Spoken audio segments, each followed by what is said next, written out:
Pag may kachika, may katrending.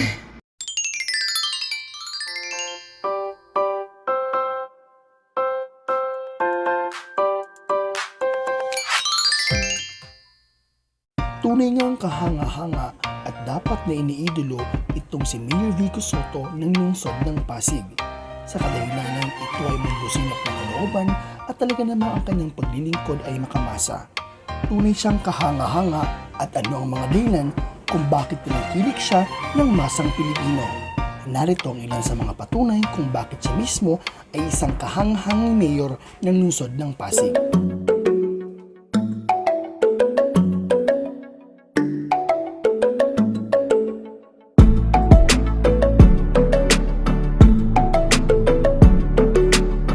Ever since I was a kid, I've always wanted to work for government. Not necessarily to run or be a politician, pero maging government worker. So, nung nag-high school ako, I would take electives on economics. In college nga, nag-political science ako. Eventually, I took up my master's degree. I worked in civil society. So everything that I've done in my life has always been geared towards government work. Na napunta ako sa politika, siguro, hindi ko alam kung tadhana ba, but hindi naman yun planado talaga on my part. Kuya ko, he's 11 years older than me. He would come home from college, tapos kakwento niya sa akin yung lesson niya sa school. So from a very early age, naging interested ako. Hindi ko na baka na-brainwash ako na gusto kong gobyerno. Pero hanggang tumanda ako, ito na lagi yung inaaral ko, binabasa ko. To be honest, I really don't know what to expect. But I knew people were ready for change. I wouldn't say that I was surprised, but neither would I say that I expected it. Siyempre sa politika, it's very hard to predict. So hindi ako overconfident or anything, but just taking, at that time, we were just taking it one step at a time. Basta lalaban kami, hanggat kaya, bahala na kung ano mangyari. Tingin ko yung unang-una dyan ay ako mismo bilang mayor, bilang pinuno ng aming pamahalaan panglungsod, masasabi ko, wala akong tinatanggap na hindi ko dapat makuha. Ang tatanggap ko ng pera, yung sa sweldo ko. Yun lang. Yun pa lang, it will really have a trickle-down effect. Ako mismo, hindi ako gumagawa ng illegal or hindi ako tumatanggap ng lagay, ng kickback.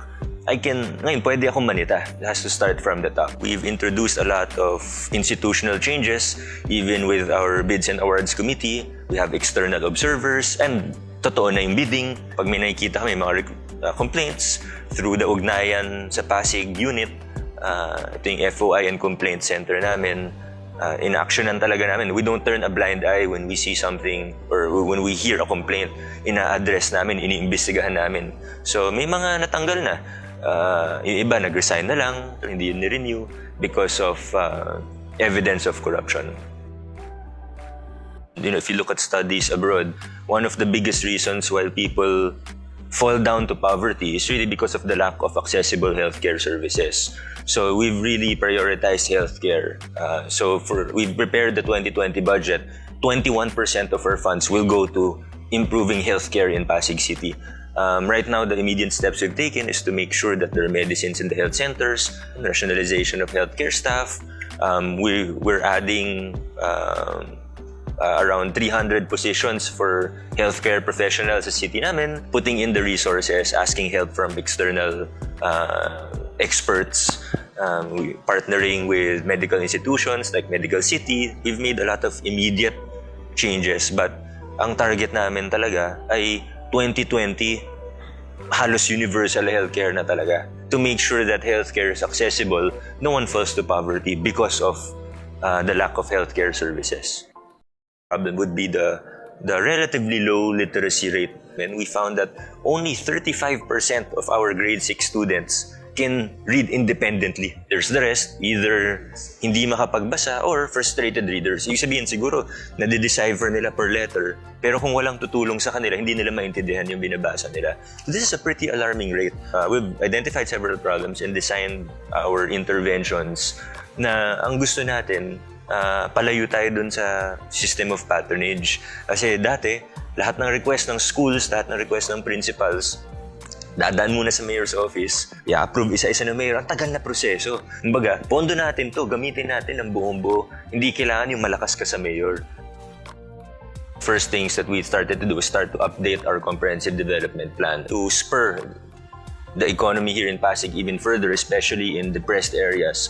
We're looking to revise a lot of our ordinances. Yung revenue code natin, yung market code, marami tayong mga fees and charges na bababaan to make Pasig more business-friendly. And marami talagang gusto mag-invest sa Pasig, pero marami pong lumalayo dahil either masyadong mahal or masyadong maraming humihingi ng lagay na tumataas yung business costs, hindi friendly.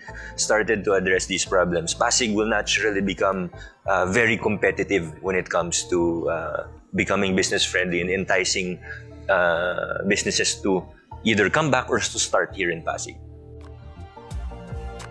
Sa lahat po ng Pasigenyo na maaaring nanonood o nakikinig ngayon, una, maraming salamat po sa patuloy ninyong pagsuporta sa pagbabago at sa bagong administrasyon natin dito sa Pasig. Marami pa tayong kailangan gawin, pero sa pakikipagtulungan ng lahat, ay marami pa po tayong magagawa. Tuloy-tuloy po ang pagbabago para po sa ikauunlad ng Lungsod Pasig.